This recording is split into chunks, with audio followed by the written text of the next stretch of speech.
If you're an artist who's written off Facebook, you might be making a bigger mistake than you realize. Hi, I'm Kerri Dixon. I'm a wildlife artist and teacher from Australia. And while I work on this pastel horse eye, I want to share why I think Facebook is still one of the best places for artists to build a genuine community in 2026. I know what you're probably thinking, and that is Facebook is old news. But in fact, I think Facebook is still one of the most powerful platforms available to artists today, but maybe not for the reasons you're thinking. Well, Instagram is fantastic for displaying your artwork. I believe Facebook wins hands down when it comes to building community. So think of it this way: Instagram is where people discover your artwork, but Facebook really is where people build relationships. So, usually people don't jump on Facebook to look at pretty pictures like they do with Instagram. They jump on there to have conversations, and that's sort of why Facebook groups are really powerful. So, many artists think Facebook is simply somewhere to upload a photo of their latest painting and hope someone notices. It can certainly do that, I suppose, but you're missing one of its greatest strengths if that's all you use it for. Facebook really is about conversations, and it's about joining those communities, and it's about finding people who actually share your interests. As artists, we do spend a lot of time creating on our own. So having places where we can connect with like minded people is really valuable. And I also see another big mistake that artists do make is they try to share their work with everyone or on other art pages to other artists, like other art groups. And really, they're not your customer. If you want to sell your work, then you have to find the right people for each piece. So, say if you love painting birds, then go and join some bird lover groups. Or if you like painting horses, then join some horse communities. Or maybe you love painting dogs, and there are hundreds of dog lover groups. And honestly, dogs and cats, when you're thinking of commissions, is such a great place to be. But you could broaden it a bit and say if you painted Australian wildlife, you'll find groups that are dedicated to native animals, conservation, and even wildlife photography could be something to join in on. And the wonderful thing is that these people already love the subjects that you paint. So you're no longer trying to convince someone to be interested in your artwork. They're already really passionate about it. So, a good example is I completed a magpie painting. And rather than simply just posting it only on my Facebook page, I shared it in a Facebook group dedicated to people who love magpies. And the response was incredible. So the painting attracted lots of comments, a lot of new followers, and even resulted in a commission. So when I posted it, I wasn't trying to sell anything. I was just simply sharing something with the community that I knew would really appreciate it. And sometimes the best marketing doesn't feel like marketing at all. And the same thing happened with a lot of my dingo paintings. So I do paint a lot of Fraser Island or Gari dingoes. And I've always been involved in the dingo Facebook group. So I've sent down prints and stuff for them to raffle to raise money for the dingo conservation.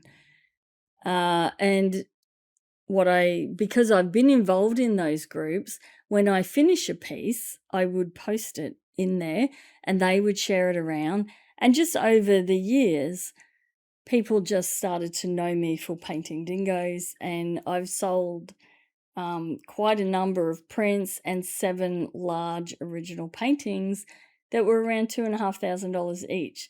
So none of that would have happened if I hadn't of been involved in these groups where the dingo lovers actually got to know me and could see the work. So we had a similar like-minded interest. So make sure it is something you care about, but also think smart about it.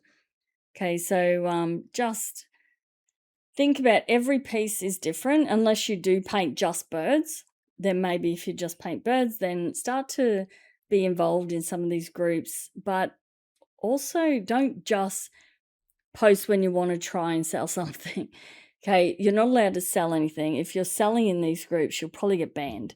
Okay, so you're subtly sharing your work to other people who are going to love it, and then make sure they'll probably click your name. If they want to know more, they'll click your personal profile. Always make sure that in your profile there is a link to how they can see more of your work, whether that's an Instagram account or whether you have an online shop. Always make sure there is a way for them to continue that conversation with you. They might want to even just message you. So make sure if you are doing this, don't go setting your profile to private, because I've had that happen before. I've looked at someone's work in a group and thought, wow, I'd love to see the rest of their work. And I go to their profile and it's on private. So it's like a big roadblock. You can't go any further. So make sure you're not on private and that you have a link to where these people can find your work. Because if they love it, they're going to pursue you. They'll probably follow you. If they really love it, they might message you and ask if it's for sale, which is, brilliant. And it's not, you haven't hard marketed. You're not going to get banned from the group. You're just sharing what you love and building a community around that. So that's why Facebook groups are absolutely amazing. So, they're also brilliant for improving your skills, or just simply connecting with other creatives, because there's communities for soft pastel artists, charcoal artists, wildlife artists, botanical artists, beginner artists. There's local art societies, nature lovers, bird enthusiasts, you name it. There's a group out there for what you do and someone else that you can connect to. Okay, a great thing is there's a lot of groups out there that are dedicated to copyright-free photos for artists. So there's a lot of photographers that just want to share their photos with you, and they love seeing you turn that into a painting. So it's a great way to just keep in touch with photographers and things like that. It's also a good place to discover opportunities, such as there could be local art exhibitions that you want to go and look at, or there could be art competitions that you want to enter.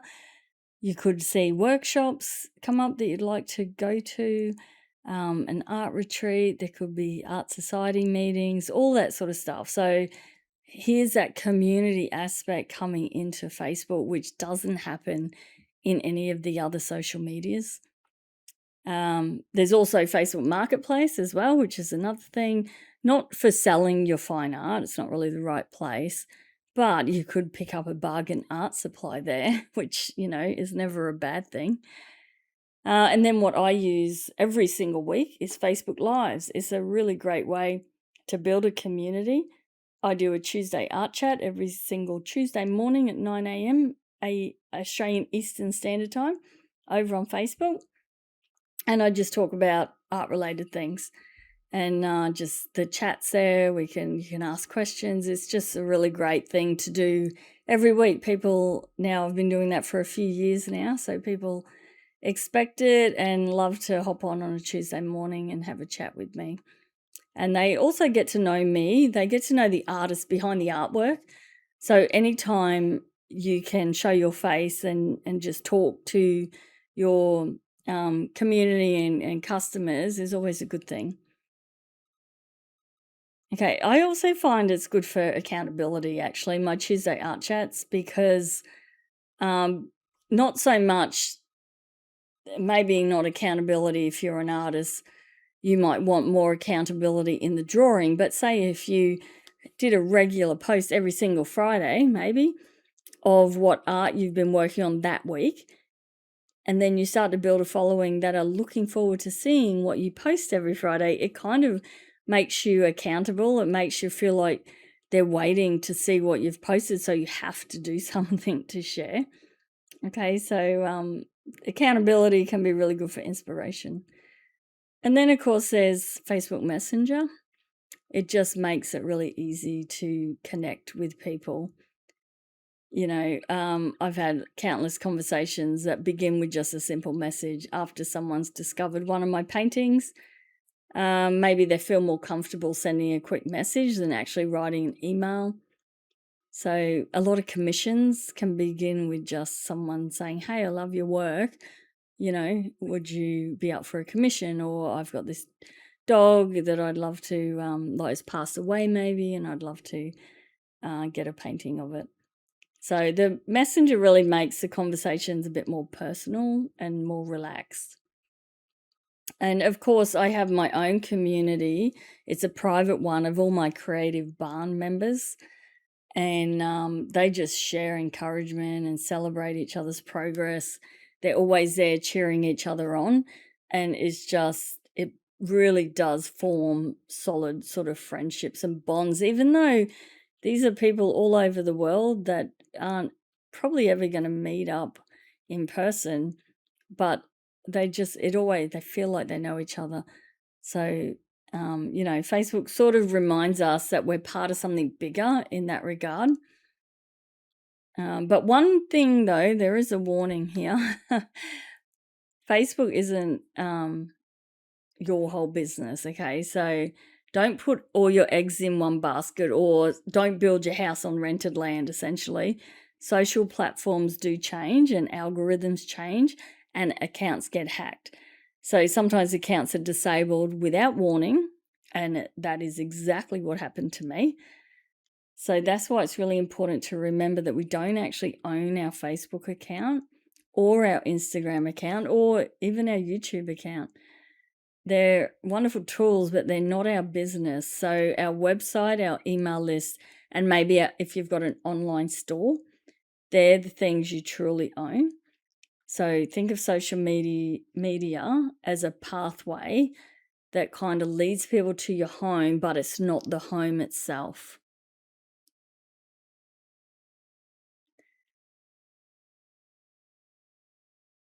So I don't think Facebook is about collecting followers. I believe it's about building relationships. So whether that's connecting with other artists or joining communities that love the same subjects you paint, finding reference photos, or simply encouraging someone else on their creative journey, Facebook has an incredible way of bringing people together.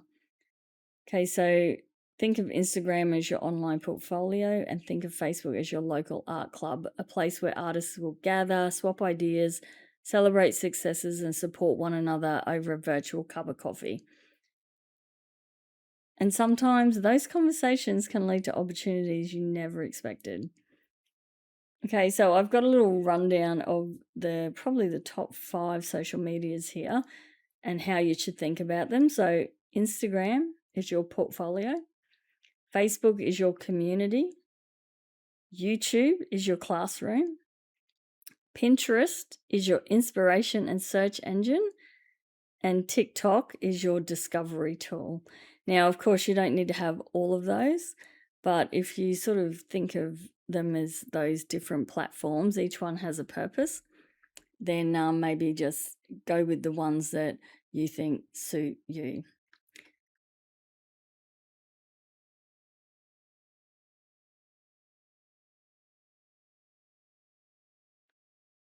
Okay, so before we go, I've got a little challenge for you.